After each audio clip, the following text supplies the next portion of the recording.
नमस्कार दोस्तों, स्वागत है आपका हमारे चैनल स्टॉक इनसाइड में। दोस्तों बात करेंगे आज हम डेल्टा कॉर्प कंपनी की। हम देखेंगे ये कंपनी कैसी है, इनका बिजनेस मॉडल कैसा है और इस गेमिंग इंडस्ट्री में जो है फ्यूचर के साथ साथ इस कंपनी के पॉजिटिव और नेगेटिव जो है एक्सपेक्ट्स के बारे में भी चर्चा करेंगे कि क्या आपको राकेश झुनझुनवाला और राधा कृष्णन दमानी जैसे बड़े निवेशकों की तरह उनको फॉलो करते हुए इस स्टॉक में इन्वेस्ट क्यों नहीं करना चाहिए। और आखिर में हम बात करेंगे इसके वैल्यूएशंस पर। तो आइए दोस्तों शुरू करते हैं। डेल्टा कॉर्प भारत में कैसीनो, लाइव, इलेक्ट्रॉनिक और ऑनलाइन सभी तरह की गेमिंग का जो है वो कारोबार करती है। यह भारत की इकलौती ऐसी कंपनी है जो स्टॉक मार्केट में लिस्टेड है। इस कंपनी का काम गोवा, सिक्किम और दमन और काठमांडू में फैला हुआ है। इन सब के साथ साथ ये ऑनलाइन गेमिंग में भी अपना जो है कारोबार करती है और इनके पास adda52.com जैसा जो है ऑनलाइन गेमिंग प्लेटफॉर्म भी है। कैसीनो गेमिंग के अलावा जो है डेल्टा कॉर्प का रियल एस्टेट और हॉस्पिटैलिटी होटल का भी बिजनेस है। Delta Corp company Reliance industry limited के साथ मिलकर केन्या में रियल एस्टेट डेवलपमेंट का भी काम कर रही है।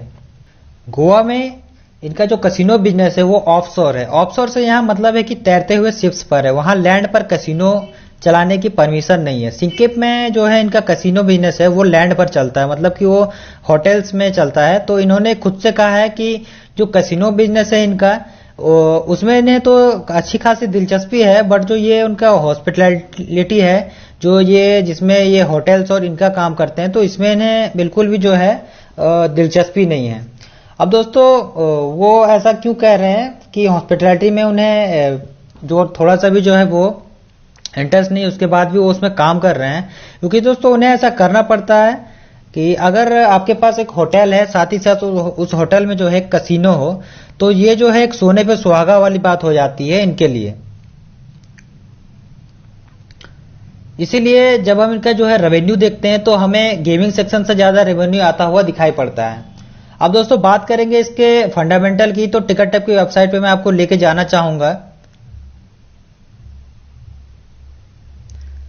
इस समय मैं लेके आया हूं आपको टिकट टॉप की वेबसाइट पे और यहाँ पे अगर हम इसका इस समय का ट्रेडिंग प्राइस देखें तो ये इस समय जो है 107 रुपये 65 पैसे के भाव पर जो है वह ट्रेड कर रहा है।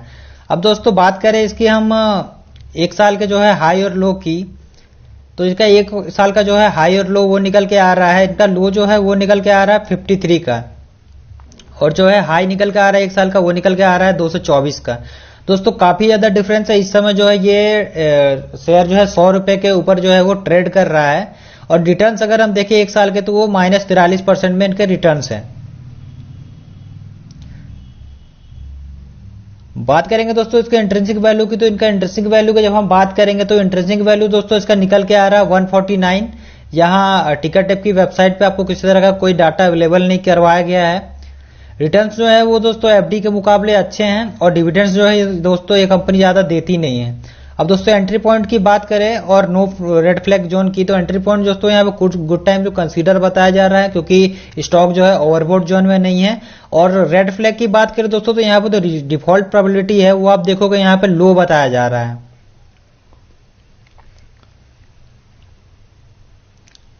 अब दोस्तों देखते हैं इसकी पी रेशियो, तो पी रेशियो की जब दोस्तों इसकी बात करेंगे तो ये 15 की पी पे इस समय जो है ट्रेड कर रहा है और सेक्टर के पी जो है वो 71 है। मतलब पी की रेशियो के हिसाब से अगर हम देखें तो ये इस समय जो है एक सस्ती कंपनी है। और दोस्तों इसके आगे की भी जो एस्पेक्ट्स हैं उस पर हम चर्चा करेंगे और देखेंगे क्या ये कंपनी वाकई सस्ती है।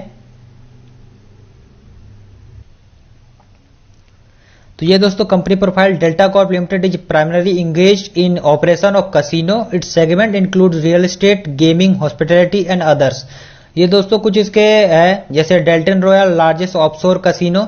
ऑफशोर मैंने बताया आपको किस तरह से ये इसी तरह की जो बोट्स होते हैं, बड़े बड़े जो क्रूजर होते हैं जिनके ऊपर जो है इनके जो है कैसीनोज वो चलते हैं। डेल्टिंग जैक भी जो है लार्जेस्ट ऑफशोर कैसीनो है जो डेल्टा ग्रुप का। तो डेल्टिन जैक जो है वो भी समुद्र में ही तैरता है और समुद्र में ही जो इसके ऊपर जो है कैसीनो चलता है। अड्डा 52 दोस्तों इसका जो है ऑनलाइन पोकर साइट है डेल्टा कॉर्प की तरफ से। दोस्तों बात करेंगे क्या फाइनेंशियल ट्रेंड की, तो यहाँ टिकट की वेबसाइट पे इनका फाइनेंशियल ट्रेंड अगर हम देखें तो ये एक ऊपर चढ़ता हुआ ग्राफ है। हालांकि 2020 में थोड़ा ब्रेक जरूर लगा है यहाँ क्योंकि पैंडेमिक और कोरोना वायरस की वजह से। शेयर होल्डिंग पैटर्न की बात करेंगे दोस्तों, यहाँ पे तो शेयर होल्डिंग पैटर्न पे जो है यहाँ प्रमोटर की होल्डिंग हमें 33% की दिख जाती है, जहाँ पे जो है 3.71% का जो है प्रमोटरों ने प्लेज कर रखा है शेयर। उसके बाद दोस्तों म्यूचुअल फंडों ने 6% की हिस्सेदारी ले रखी है, डीआईआई ने 7% की, फॉरेन इंस्टीट्यूशनल जो है वो 11% की उन्होंने हिस्सेदारी ले रखी है, और आपके और हमारे जैसे जो है रिटेल निवेशकों ने उन्होंने 47% की जो है हिस्सेदारी ले रखी है।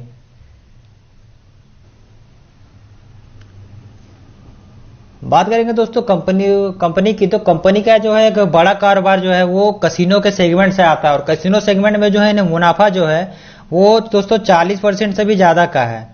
अब दोस्तों ये जो 40% का इन्हें मुनाफा हो रहा था, ये तब तक ही बना हुआ था जब तक कि ये कोरोना पैंडेमिक और लॉकडाउन नहीं हो गया, क्योंकि इनका सारा कारोबार जो है वो टूरिज्म के भरोसे है। तो अभी इनका कारोबार जो है वो ठप पड़ा था, पर धीरे धीरे सारे सिचुएशन जो है नॉर्मल होने से अब सब जो है कारोबार में सब कुछ नॉर्मल होने की उम्मीद की जा सकती है। डेल्टा कॉर्प ने साल 2016 में जो है दोस्तों 48 करोड़ रुपए का जो है मुनाफा कमाया था, और 48 करोड़ का मुनाफा कमाया था। उसके बाद जो है 2017 में यह बढ़कर 74 करोड़ हो गया, और 2018 में 156 करोड़ हो गया। तो साथ ही 2019 में जो है ये 197 करोड़ पे चला गया। अब 2020 के लिए जो है इन्होंने दोस्तों टारगेट रखा था 236 करोड़ का। अब दोस्तों ये जो टारगेट है, ये अब टारगेट जो 236 करोड़ का है, अब जिसका जो है पूरा हो पाना मुश्किल ही नहीं, नामुमकिन सा लग रहा है। अब देखते हैं दोस्तों इनका जो है पॉजिटिव साइड और नेगेटिव साइड क्या क्या है। दोस्तों बात करें इनके पॉजिटिव साइड्स की, तो सबसे पहले दोस्तों पहला पॉइंट जो निकल के आ रहा है, यह जो है अपने आप में एक इकलौती गेमिंग कंपनी के कारोबार से जुड़ी कंपनी है जो मार्केट में इस समय लिस्टेड है। लेकिन दोस्तों इसका मतलब ये बिल्कुल भी नहीं है कि इसके जो है कोई कंपटीटर नहीं है। हाँ, ऐसा जरूर हो सकता है कि कुछ जो कंपनियां हैं जो मार्केट में लिस्टेड नहीं है उनसे इसे कंपटीशन भी तभी भी मिल सकता है। उसके बाद दोस्तों बात करें इसके जो है डेब्ट टू इक्विटी रेशियो की, तो इसका जो है दोस्तों डेब्ट टू इक्विटी रेशियो है वो बिल्कुल दोस्तों जो है वो 0 है। तो ये जो है कंपनी के लिए एक बहुत ही अच्छी बात है कि इनका जो है डेब्ट टू इक्विटी रेशियो है वो 0 है। साथ ही दोस्तों बात करेंगे इसके बाद इनके रिजर्व्स की, तो इनके पास जो रिजर्व है इस समय फाइनेंशियल ईयर जो है वो 2019 के मुताबिक, तो उनके पास जो रिजर्व है वो 1915 करोड़ का जो है उनके पास में रिजर्व है। 1915 करोड़ का इनके पास में जो है वो रिजर्व रखा हुआ है। उसके बाद दोस्तों बात करेंगे इनके ऑपरेटिंग जो है प्रॉफिट मार्जिन की, जिसकी मैंने बात किया कि जो है 40% के लगभग वो आ रहा है। तो इनका जो ऑपरेटिंग प्रॉफिट मार्जिन है वो 39% का करेक्ट जो है अप्रॉक्स जो है वो निकल के आ रहा है, जो कि एक बहुत ही अच्छा नंबर है। इसके बाद दोस्तों बात करेंगे इसके नेगेटिव एस्पेक्ट्स की, तो सबसे पहले दोस्तों जो है कुछ साल पहले जो है कंपनी के ऊपर में जो है जीएसटी से जुड़े हेरफेर का जो है आरोप लगा था, और जो वो जो हेरफेर का आरोप लगा था उसके बाद कंपनी ने सफाई दी थी कि ऐसा कोई भी नोटिस जो है कंपनी को नहीं मिला है। और सरकार का कहना था कि जो न्यूज आई थी मार्केट में उसके मुताबिक 6190 करोड़ के लगभग का जो है जीएसटी नोटिस जो है कंपनी को दिया गया था, पर कंपनी हमेशा जो है इस बात को नकारती रही है। उसके बाद दोस्तों कंपनी के प्रमोटर जो है उन्होंने शेयरों को जो है इसके जो शेयर्स है कुछ जो है वो जो है उन्होंने प्लेज कर रखा है। अब उसके बाद जो दोस्तों ये जो प्लेज कर रखा है, तो प्लेज करके जो कुछ भी पैसा आया है, अब ऐसी जानकारी है कि जो प्लेज करके पैसा है उन्होंने जो है बिजनेस में नहीं लगाया उस पैसे को। और सबसे बड़ी बात, पहली बात जो ये समझ में नहीं आती है कि कंपनी के पास में अच्छा जो है कैश रिजर्व है, अच्छा जो है असेट्स है, तो ये जो है प्लेज करने की जरूरत क्यों पड़ी। और शेयर अगर प्लेज किया भी गया है तो शेयर प्लेज करके उसका पैसा कहीं और क्यों लगाया जा रहा है, तो ये कंपनी के लिए एक अच्छी बात नहीं मानी जा सकती है। इसके बाद दोस्तों बात करें तो जब भी ये एक्सपेंड करेंगे बिजनेस को, तो दोस्तों सरकार से जो है ने बहुत सारे रेगुलेटरी और लाइसेंस जो है वो लेने की जरूरत होगी। साथ ही साथ जो है इनके ऊपर जो है टैक्स रेट है दोस्तों, वो जो टैक्स रेट जो है बहुत ज्यादा है इनके पास फिलहाल जो है टैक्स रेट इनके ऊपर बहुत ज्यादा है। और बड़े बड़े प्रोजेक्ट्स जो है जैसे दमन में इनका एक बहुत बड़ा प्रोजेक्ट है, वो जो है इन्हीं रेगुलेटरी और लाइसेंस के चक्कर में इस समय जो है फंसी हुई है। और दोस्तों अगर वो ये पास हो जाता है वो प्रोजेक्ट, तो हालांकि ये कहने वाली बात है कि पास अगर हो गया तो उससे जो है कंपनी को काफी ज्यादा जो है फायदा होगा। उसके बाद दोस्तों बात करें तो कंपनी जो है ऑनलाइन गेमिंग में इस समय बहुत ज्यादा जो है इन्वेस्ट कर रही है। तो ऑनलाइन गेमिंग के जो कारोबार में बहुत बड़ा इन्वेस्ट कर रही है, और इन्वेस्ट करने के वजह से दोस्तों एक बात यह है कि ये जो सेक्टर है ऑनलाइन गेमिंग का, इसमें जो है निवेश बहुत ज्यादा है। इन्वेस्ट बहुत ज़्यादा है, लेकिन जो अगर बात करें इसके जो मुनाफे की, तो मुनाफा जो है बहुत ज़्यादा कम है।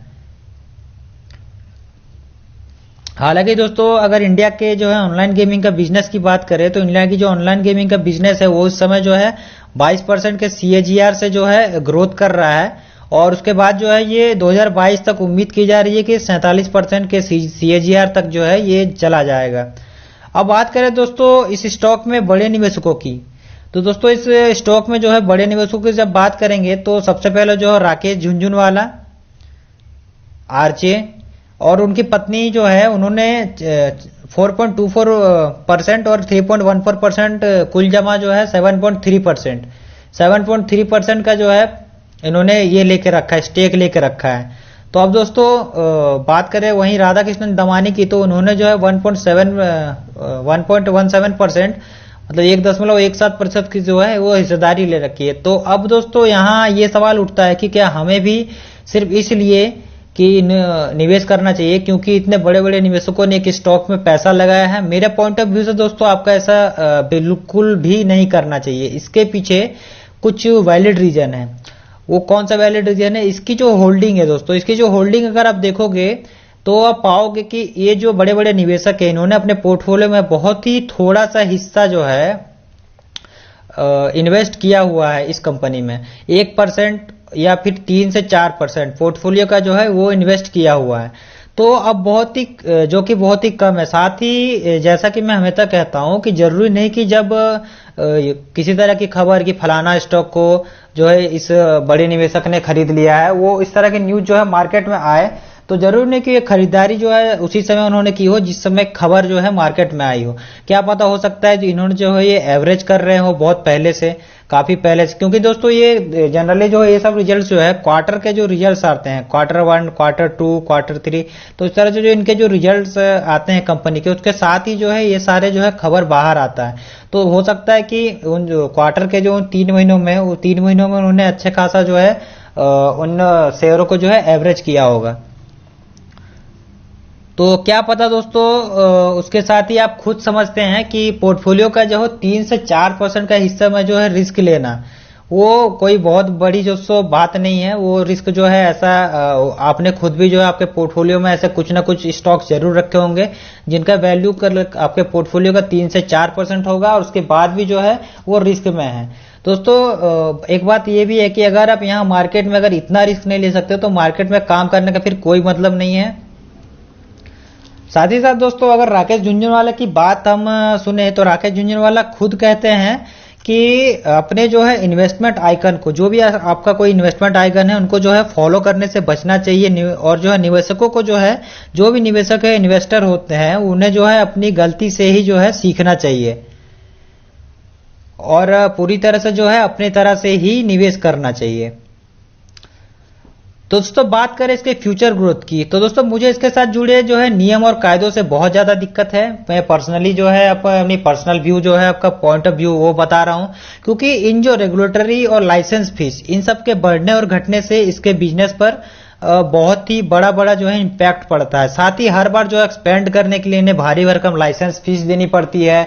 अगर ये गोवा में एक्सपेंड करते हैं तो उन्हें जो है फिर से एक क्रूज या उस तरह से जो है फ्लोटिंग बोट्स वगैरह उस तरह के जो है इन्हें वहां काफी ज्यादा इन्वेस्ट करना पड़ता है। साथ ही साथ दोस्तों इस इंडस्ट्री पर जो है वो टैक्स की मार, वो दोस्तों टैक्स की मार भी दोस्तों काफी ज्यादा है यहाँ पे इस इंडस्ट्री में। और दोस्तों साथ साथ ये भी एक बात मैं कहना चाहूंगा, क्योंकि हर किसी को, हर एक को ये लगता है कि ये मल्टीबैगर बनेगा। दोस्तों इस तरह जो है इसका मल्टीबैगर बन पाना ऐसे में जो है मुश्किलों भरा सफर होगा, क्योंकि दोस्तों इससे पहले भी जो है कई सारे इस तरह के शेयर्स हैं जो मल्टीबैगर बनने के जो है मतलब काफी लोगों ने जो है मार्केट में बात फैला कि ये मल्टीबैगर बनेगा, पर ऐसा कुछ भी नहीं हुआ। तो देख सकते हैं दोस्तों इसके में जो है काफी हल्ला है कि मल्टीबैगर बनेगा। तो इसीलिए दोस्तों मैं इस स्टॉक में पर्सनली जो है पैसे नहीं डालूंगा, और बाकी आपको आपका जो इन्वेस्टमेंट है आपके ऊपर मैं छोड़ता हूं कि आप बेटर जो है रिसर्च करेंगे और इसके ऊपर में, और जो है अपना इसके ऊपर आपको इन्वेस्ट करना है या नहीं करना, ये आपके ऊपर पूरी तरह से डिपेंड करेगा। अब दोस्तों मैं इसको पैसे इसलिए भी नहीं डालूंगा क्योंकि जब मेरे पास मार्केट में इससे ज्यादा बेहतर ऑप्शन है तो मैं इसके ऊपर पैसे डाल के मतलब क्यों रिस्क लूंगा। मैं तो मेरे पास रिस्क लेने के लिए इससे जो है ज्यादा बेहतर जो है कंपनियां हैं। दोस्तों कैसी लगी आपको आज की वीडियो, कमेंट करके बताइए। वीडियो को लाइक कीजिए और चैनल को सब्सक्राइब कीजिए। आगे आने वाले वीडियोस को जो है नोटिफिकेशन पाने के लिए बेल आइकन भी दबाइए।